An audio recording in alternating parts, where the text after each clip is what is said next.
So when we talk about the topic that I naturally coming from the medical profession that Sudhi wants me to talk about is work and health relationship.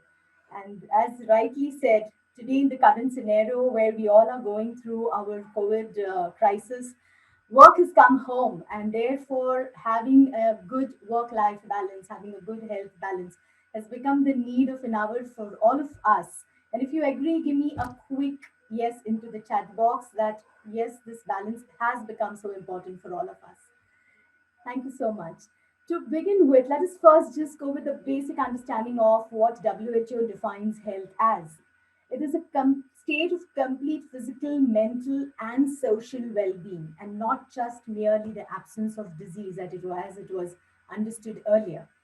And when we talk about health and wellness, there are seven dimensions to it: the physical, the emotional, the intellectual, obviously.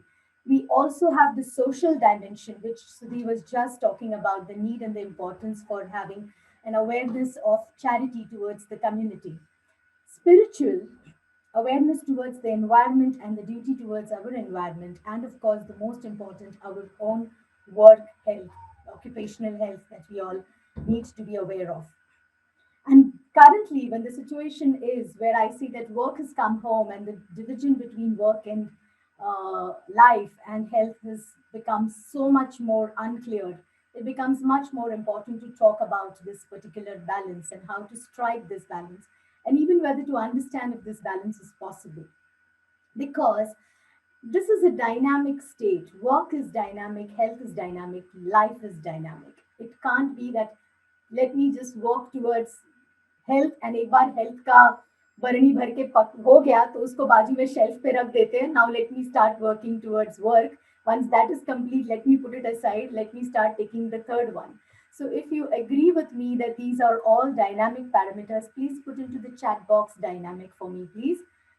So that's the reason why the work needs to happen continuously, and we need to learn how to incorporate work as well as health, and not just by health, I mean all the seven parameters of our health into our daily life. And therefore, it might seem something that's quite challenging to achieve, and therefore, it would need flexibility on our part. Sometimes work could be doing great and health might take a back seat. Sometimes we could be doing great with our health and our life and our relationships, and work might need to be compensated, which typically happens in over a period of 7 days. If we see, we tend to work all 5 days of the week. During those 5 days, even if our children come, our wife comes, अरे इधर जाना है उधर जाना है ये लाना है, we always tell them weekend को देखते हैं, अभी नहीं बाद में weekend को देखते हैं. And weekend, if our bosses or anybody is wanting or our team is needing our support, our usual response to them is कि अभी week Monday को देख लेंगे. So that sort of a thing we all tend to do, where this balance cannot be equal, it cannot be 50-50. Sometimes work takes precedences, sometimes life takes precedences. But most alarmingly, what we have seen is that work tends to take precedences because, as Sudhi said, at the end, it's all about money. And sometimes the need to be successful, the name, fame, respect, there are lots of things associated with work which at some point of time seem very important till life teaches us otherwise. And therefore, we could prioritize things to the point of damaging our own health and even to the point of damaging our own relationships. If you agree with me, that let me know that this imbalance could happen. Please put imbalance into the chat box. And therefore, it becomes much more important to see as to we don't fall into this vicious circle, and create a much more harmonious work life balance, and understand what are the parameters that would help us to be physically, mentally, emotionally, socially fit and healthy, so that we can go on and do the spiritual work that is expected of us. Let's go back in time and just try and see that I don't think I ever remember my parents or my grandparents facing this kind of situation. So, is this situation relate or this problem unique to our generation, or do you think even our parents or our grandparents experienced this. What is your opinion? Please put it into the chat box. Is it unique to us, or even generations together have experienced something? What's your opinion? I would like to know how you feel about it. I'll tell you in the meantime while you put in your unique to us. Oh yes, I could not agree less. We have created our own problems actually. Let's go back in time and see till the Industrial Revolution or till the Second World War, men and women had very clearly defined roles. It was very clearly understood that men went out to earn bread and butter and women were the homemakers. And this was somehow meant to be the perfect balance, clear division of responsibility and authority.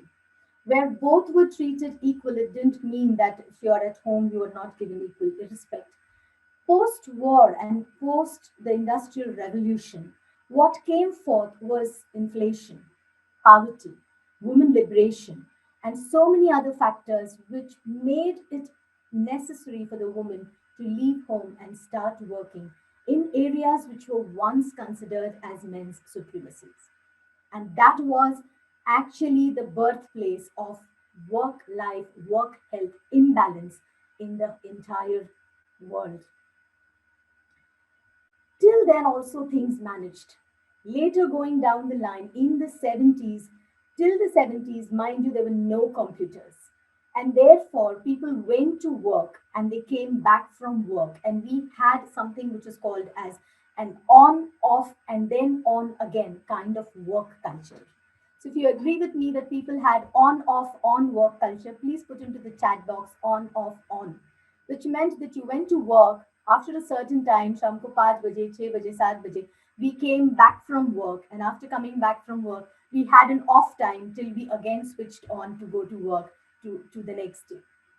But the 70s saw the invention of computers and things started to change, and work needed to become faster, quicker, and more productive. And the computers saw to it that we gave more and more time, and therefore there were overtime, there were people staying back, there was work happening, which was, and the world started becoming more and more closer. With the 80s, when came the internet and the laptops and started the culture of work from home. I think work from home was something that completely destroyed any hopes of having any kind of balance whatsoever naturally, and we started seeing ourselves into a constant dynamic struggle to maintain this balance. It was no more on, off, on. The 90s, which saw even further change, was the mobiles, the cell phones, the smartphones, the iPads, and the notepads, and that brought on the culture of always on. I think today we all live in the world of always on. If you agree with me, please put into the chat box always on. And it becomes so difficult to switch off. Our mobiles are on 24/7. Even late in the night, we are slaves to our mobiles. May it be work or may it not be work. We might not be doing work, but yet we are technologically hooked. And that's where health becomes a big question mark.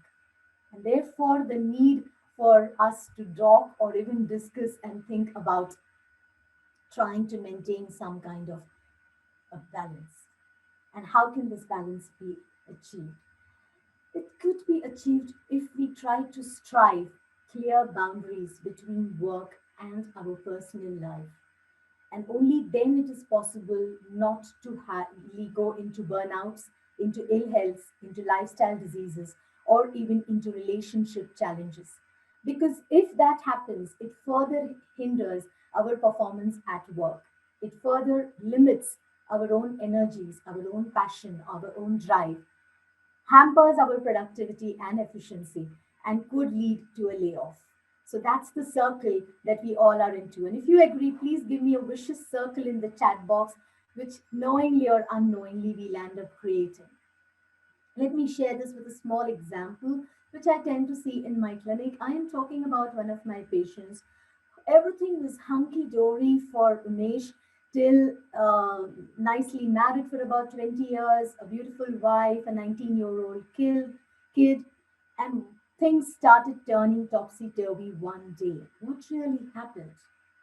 Somehow, there was a lot of work stress, and he fell a prey to a lot of office politics. One of his colleagues, in spite of working completely on the project, took the entire credit of that project for himself, taking advantage of the change of the senior managers in the company. He projected as if the entire work was done by him alone, and Umesh had nothing to do with it because Umesh had gone for a holiday. Resultant was he lost his promotion, he lost his appraisal, he lost his recognition, and at the end landed up feeling completely taken for granted, being cheated, being backstabbed. Mind you, this is an emotional trauma. Being the kind of a person he was, initially he tried to put it up to the managers. Nobody took him seriously. Not the very aggressive kind of a person, just decided to keep quiet about it till he landed up into something, an autoimmune disease called as psoriasis. When Umesh came to the clinic, it was about 7 to 8 years that he was struggling with psoriasis, going from one doctor to another, trying different kind of creams, lotions, steroids, and all different kind of medicines. Nobody tried to inquire where did this start from. The feeling, the office politics, the work stress, the feeling of being cheated, rejected, taken for granted was what started Umesh's psoriasis, his autoimmune disease. Autoimmune diseases are very, very closely related to emotions. For that matter, 85% of our illnesses are related to emotions and if not addressed at the right time. It was not just about disease. He had patches which were on visible areas like his head, his forehead, his arms, his fingers. This made it so difficult that he started social isolation. He started avoiding office outings. He started avoiding going out to his trekking community, his running community, his swimming community, because he felt so awkward. He didn't feel good enough to go out with these patches. He started staying alone, became a loner, and went into depression. So that's what I meant by work and health balance. And when I say that it's so interconnected to one another, work stress could lead to health stress, and health stress could in return lead to work stress. His productivity obviously was in question mark. He didn't feel like working into the office, tried to leave and pick up another job, but couldn't really get the kind of job because he wasn't going out there into the universe with an energy of wanting to grow. He was looking for another job with the energy of wanting to get out of this company. So he wasn't attracting the right kind of job and right kind of salary. And for 8 years, he was stuck into this job. Till, of course, with good emotional work, counseling, therapies, homeopathic medicines, we were able to get him out of this. And today it's a different story. He's not just has his psoriasis healed with the holistic approach. He has got his promotion, got his appraisal, got the company shares which are promised to him, and that also within a year's time. But this needed work. This really needed work on himself. And I'm sharing this example only to stress the importance of the work health balance, which is so important. If you've just got the importance of work health balance, please put into the chat box work health balance for me. So, this is an example of how work and health and work are related and could affect one another. And just as we say that this sort of a stress at the work could affect one's health and his relations. It could also happen the other way around. It could just happen the other way around. I'm going to share with you yet another example of yet a friend of a patient of mine recently diagnosed with cancer. Yesterday, when I had a session with her, Prajakta practically broke down into tears. This woman somehow has grown into her since her childhood with a mentality of lack and a mentality of scarcity and a mentality of not good enough, which Sudhi was just talking to us about. Reason, her father was not so well educated and wasn't earning a fat salary. So obviously the entire family and community tend to always look down upon her. She grew with a belief system where money was God and money was important. 40 years of her life, she strived to earn as much money as possible. Today, diagnosed with cancer, she has to take chemotherapies and is taking them in a reputed hospital. Given the current COVID crisis, beds and rooms are not easily available. All the last five chemotherapies that Prajakta had to take, she had to share her room with on a twin sharing or a triple sharing basis, which she was not comfortable at all. But there was nothing in her hand that she could do. And the worst thing was the last chemo that she had to take her chemotherapies in a general ward. She said, Doc, seeing the filth, the uncleanliness, the lack of privacy, the filth, the pain of the patients that each one was going through, I literally felt like running away from it, from that hospital the other day. I realized that day that even though I have all the money in the world today, I can't buy my own comfort when I need it the most. And this is what I want to bring to the room today. If you're going to burn yourself out, trying to earn the money, the name, the fame, the accolades, there's a limit to how much it can support you. This was a big eye opener for her.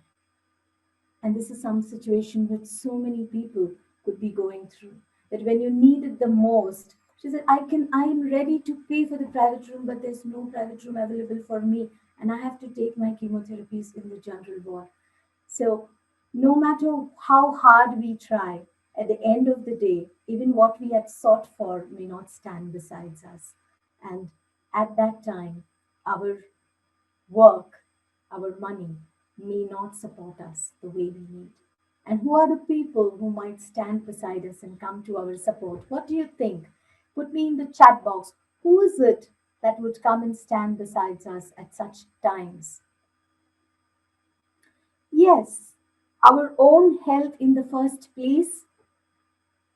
Whenever we are going through any crisis, our own family, our own friends, they are the ones who stand beside us. And the secret to a fantastic work health balance is to be able to prioritize our loved ones. Finding time for our loved ones, finding time for people who matter in our life is so important because those are the ones who are going to stand beside us at the end of the day. And that is what is going to help us to stay grounded all our life. So, in today's always on culture, it becomes so tempting to pick up the phone and answer every phone call. It becomes so tempting to reply to an email. It could be one could go so much into a state of insecurity that if I don't answer this mail right now, I might lose on my business. If I don't reply right now, my vendor might go somewhere else. If I don't send this assignment across, I might lose on this contract. And all that is driving us is nothing but fear. And though fear is great, it may not take us a long way. Everything in moderation is good. The basic rhythm of life is the sinus wave. And when we lose the sinus flow and we start becoming into this hyper wave, is when those points start pricking us as well as our loved ones. It's great to be ambitious. It's great to be wanting more in life, but let there be a balance in whatever we want and whatever we are looking for. So, therefore, the first and the foremost thing that needs to happen is to set in clear boundaries for ourselves. Certain times where I remember the first time we started our sessions, so they had said at 10:30 everybody goes to sleep in our house. It's not easy. It's not easy. That's a huge commitment that we make to ourselves and a huge commitment that we make to our loved ones and most importantly to our health. Because only early to bed we can rise up early and start doing those exercises that we are so much interested in doing. Simple exercises, may it be walking, may it be running, may it be swimming, may it be cycling, may it be trekking. It could be just spending time with your loved ones. It could be yoga, it could be pranayam. 45 minutes of exercises minimum that a body needs. There is, you are most welcome to set huge targets, run, try huge goals, and set bigger goals out of the place of ambition, out of the place of joy, out of the place of competition, of wanting to do something. That's great. But otherwise, a body just needs 45 to 50 minutes of exercise, max 1 hour. And that's only possible if early to bed and early to rise makes a man healthy and wise. That's exactly, absolutely right, said Shakil. And the importance of this statement, though may sound like a cliche and quite a gisapita sentence, is finally the crux of life. Life is simple, actually. We are the ones who complicate it. The best principles of life are very simple. But because they come to us as so simple, we chuck them off. We are waiting for somebody to give us a hyper complicated formula. We are waiting for some formula, some fundamentals which are happening, and that's not what it is. The fundamentals of life are very, very simple. The first and the foremost thing is, see to it that you have a mindset of abundance. There is enough for everybody on this universe. There is enough for all of us. Once we come from this mindset of abundance and there is enough for everyone, it is possible to have a beautiful balance of work and health. It is possible for us to not overdrive ourselves and burn ourselves out and slip into a vicious circle that we just spoke about. If you agree with me, please put into the chat box mindset of abundance. It's important to come out of the mindset of abundance. And one of the most important things which Sudhi just expressed is the charity. The charity helps us to come out of the mindset of scarcity and come easily into the mindset of abundance, even though if it is something like just a rupee. The next important thing that I feel that is important is live to inspire, live to make a difference in somebody's life, even if it is one life. Make sure that your life is something which is an inspiration for somebody else. And for that, you don't need to scale mountains or do big things. Even small things that you do could be an inspiration for somebody. And even if one person takes that inspiration, it is enough. It helps you to boost your own morale, your own self confidence. So I strongly believe that we as human beings are so much more higher than the animals. We are blessed with the ability to talk, we are blessed with the ability to think. And it's our duty to make the best of this ability. We live in a community, and the community is what makes us. We cannot live in isolation. And that's the reason this mindfulness about community living, this awareness about we are a part of the community and the need to contribute to the community, either in the form of charity, either in the form of time, or either in the form of creating inspiration for someone to follow, is what is important. I think in our inner circle, all of us are inspirers. Each one has a journey of inspiration, and it would be so much more beautiful to listen to each one as a presenter. So, as each one comes aboard and talks about their own journey, the beautiful way in which we are doing our 21-day challenge and how everyone is coming forward with these great mind ideas shows that we all are capable of inspiring one another. The third and the most important aspect that I would say is learn new skills, pursue new hobbies. That ensures a me time for yourself. And that is important for secreting some of the best hormones and enzymes into our body. That ensures that you're always fresh, you're always new, you're always alive, you are always growing, and it ensures a childlike innocence in you. When you're learning something new, there's always this inquisitiveness. There's always this place coming from a place of honesty, of I don't know. Seriously, tell me, when was the last time you said I don't know? With absolute humbleness and honesty. As humans, as we grow up, It becomes such a big ego issue for us to say, I don't know. And what would it take to just honestly say, I don't know? Learning a new hobby, learning a new skill brings us into that childlike innocence where we are so ready to learn and accept and agree to say, I don't know. So, if you agree that I don't know could be a very important mantra to remain young, please put into the chat box, I don't know. And I would love all of y'all to hear yourself say, I don't know.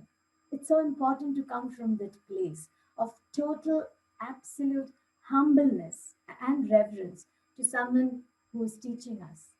I think the running community that most of us on this group are has taught us this, the beauty of learning from one another, the beauty of teaching somebody what we know, teaching the beauty of holding each other and helping each other to grow, and coming from this absolute humble place of, I don't know. And it's okay to say, I don't know. And if that comes in our personal life, it also comes in our work life. It comes easily in our work life where our ego doesn't come in. We are okay to learn from our teammates. We are okay to learn from our subordinates. If there's another young joinee who knows a little bit more about us, about the work, or is a little bit more well read, we don't go into an insecurity of, is he taking my job away from me? Is he taking my promotion away from me? We are open. We are open to accept the freshers, the new ones, or even suggestions that come to us. And that's what exactly leaders are all about. And that is what we are learning on this forum for the last so many months. And one of the stepping stones to that, according to me, is always to be in the state of learning new skills and new ways. And I'm so thankful to Sudhi for giving us this opportunity of learning the qualities of leadership. The fourth important thing that I want to put forward, especially for all the women on the group, and that is learn to put yourself on top of your priority list. Learn to put yourself on top of your to do list. Unfortunately, our culture is such that our needs, our desires are always put somewhere on the back burner. Everybody else comes first. And when I say that, I don't mean that this is about some big decisions. I have a very simple question for all the ladies. Just for example, think that you love gulab jamuns, your husband loves jalebis, and your son loves rasgulla or your daughter loves rasgulla. What is the item that you are going to bring on the festive season, or what is the item that you're going to make on the festive season? Quickly put into the chat box. You are not going to bring or buy or make gulab jamuns. The kids and the husband's favorite always becomes the priority. This is important because there's an inner child inside each one of us who needs to feel loved, nurtured, to feel healthy. It's only when we learn to prioritize ourselves, it's only when we learn to put ourselves as equally important as others, is a strong message that we give to our own inner child that I love you, I care for you, you are important. And it is only then that it is possible for the body to feel healthy, the mind to feel nurtured, the emotions to feel validated. And as women, especially as Indian women, we have learned over years and years the art of invalidating ourselves.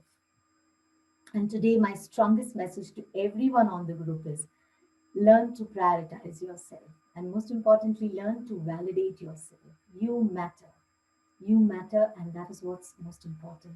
If you agree with me, give me a quick you matter, everybody on the group. And this goes for the men too. I don't mean that men don't need to say, need to prioritize themselves, but this is a common problem with most of the women, and definitely when it comes from Asian cultures.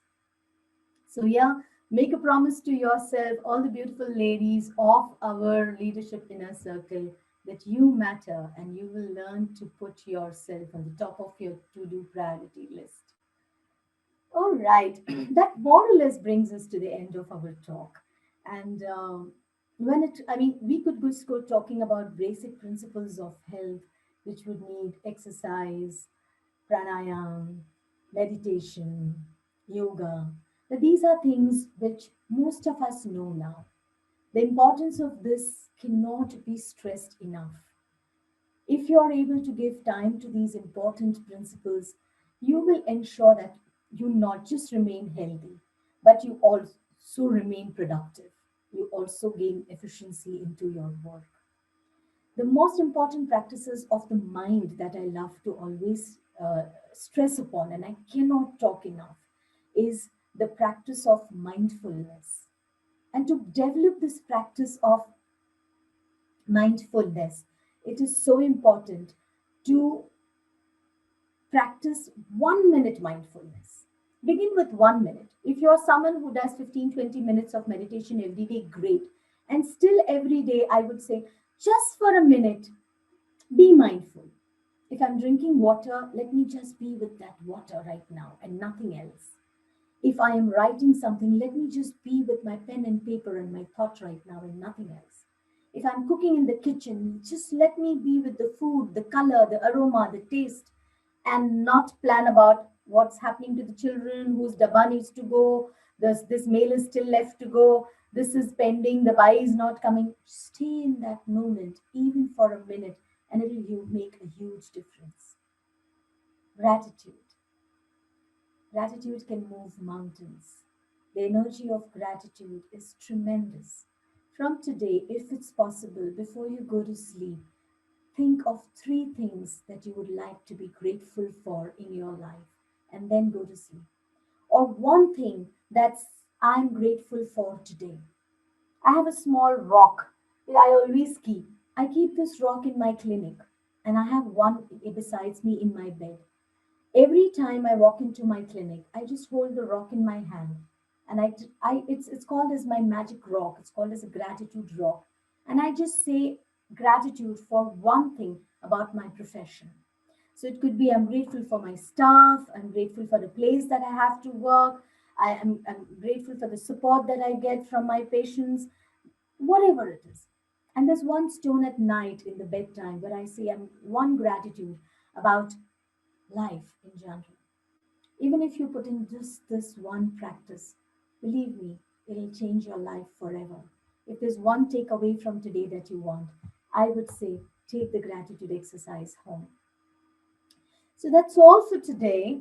And I would like to see if any, I would like to put the questions to the room. If there are any questions which you feel I need to answer, please put them into the chat box and I'll see what best I can do.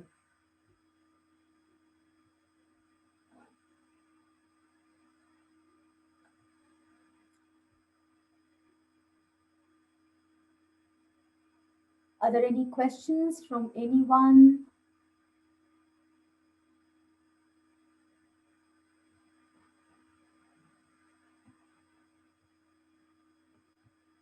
How do you deal with negative people around us? First and foremost, I always believe you don't need to have negativity around you. Learn the ability to say no. The most common thing that all of us have grown up with is we are taught how to be very polite, how to be nice, how to be accommodating, how to be adjusting, how to be compromising. You don't need to. If you're surrounded by people who are negative and they don't need to be a part of your life, you have all the right to protect yourself and keep yourself safe. You have all the right to walk away from those people. And if they are your loved ones and they are your near and dear ones whom you cannot leave and walk away and are stuck with them for the rest of your life, the simple mantra is just accept, forgive, and let go. There's one very easy way. Understand that they are your lessons. The moment you realize that they are your lessons in life, it will change the entire chemistry in the way you relate to these people. So every time you have them coming to you with a strong negativity, just ask yourself, what's the lesson and what's the learning for me in this? This is for the loved ones who are a part of your life, but somehow have been destined to play a negative role in your life. They are sent. with the energy to help you grow. Sometimes they could be your soulmates. They are your best well wishers at the level of the soul. And they could play a role which is so tough. They would play a role which is so difficult. They would drive you up the wall. But that's the role that they have chosen so that you can reach the higher purpose of your life. If you remind yourself that, you'll be much more accepting, letting go, and forgiving. And if there are people who don't need to be around, learn to say bye bye to them.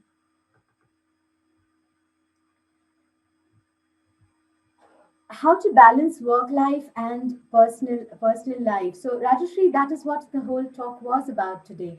That it is so important to understand that when it comes to work, you have, or even personal life, be flexible.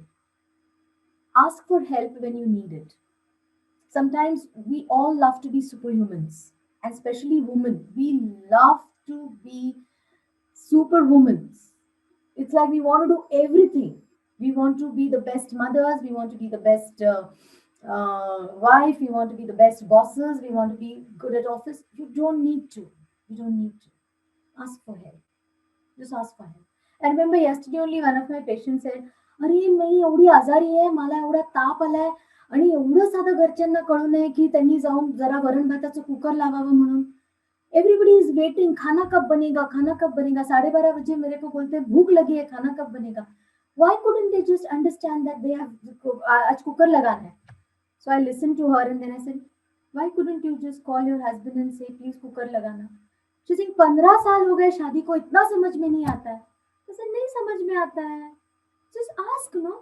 Why make it into a big ego issue? You are sick, you want rest. Call the husband or the child or whoever next responsible person in the houses and ask for help and tell them, I can't get up and cook today. Please दाल खिचड़ी बना लो, अपना खुद भी खा लो और मुझे भी खिलाओ. But we sometimes don't do that. And we expect our children and our husband to understand. And then we say, इतना साल हो गया शादी को, इतना नहीं समझे तो क्या समझे? अरे यार, their mechanism and their wiring is very different.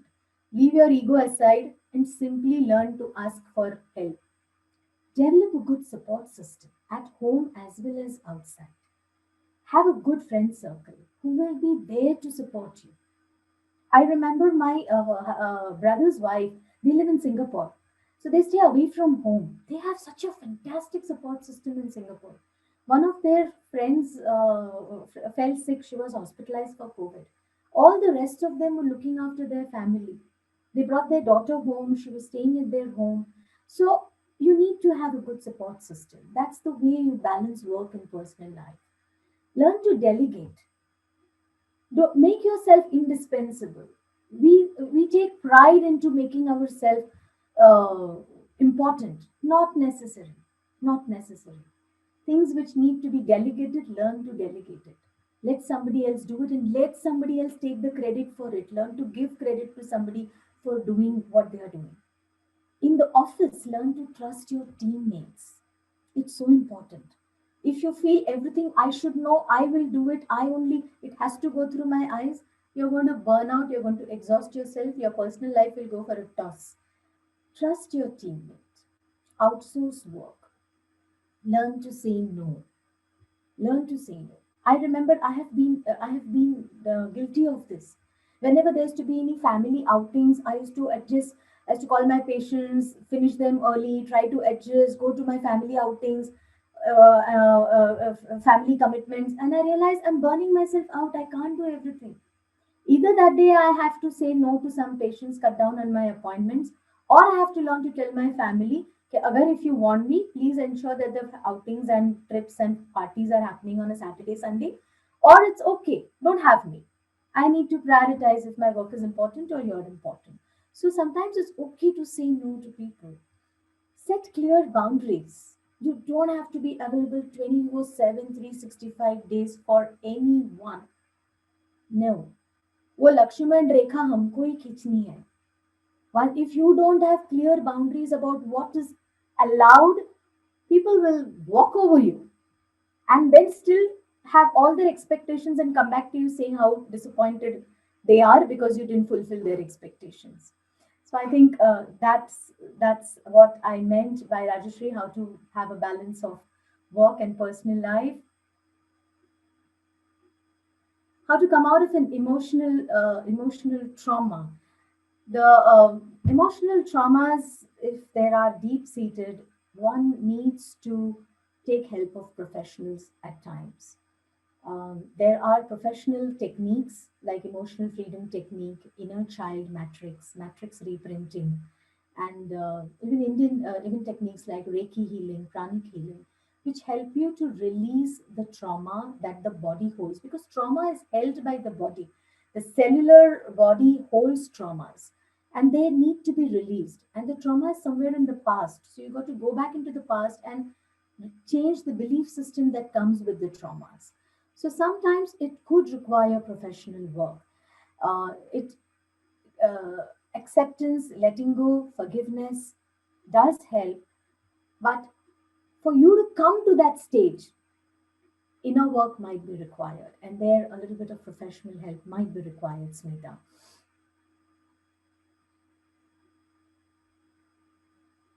I think I have covered everybody's work. So, but when it comes to traumas, I always feel, if you go to walk into crossword, we have an entire section of self-help books. Amazing books, great books, useful and helpful for everyone. But when to use what is very important. Most of the self-help books would be band-aids. So if you have a wound that is filled with pus, it is festering, it is infected, just putting a band-aid on top will not help.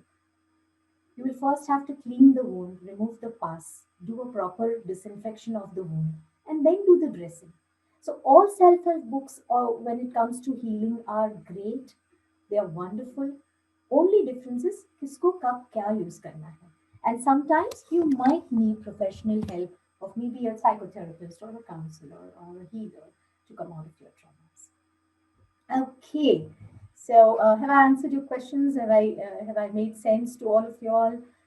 Um, Thank you so much, Sudhi, for having me here. It was my pleasure. It was my pleasure. I really loved talking to all of you all, and thank you for patient listening, all of you all. Absolutely fantastic session, Mitali. All of us, let's give our love to Mitali. Just type love Mitali in the chat box. It was amazing. I've known you for a while, like I said in the beginning, and I know you're a fabulous speaker. You're very knowledgeable. You've been doing this for 25 years, so you're a master of this topic. But it's still mesmerizing every time I hear you. It's just awesome. Thank you immensely, Mitali, for agreeing and that too at such short notice. I know you had your sessions, there are Diwali preparations, and yet you made time for this. Can't thank you enough.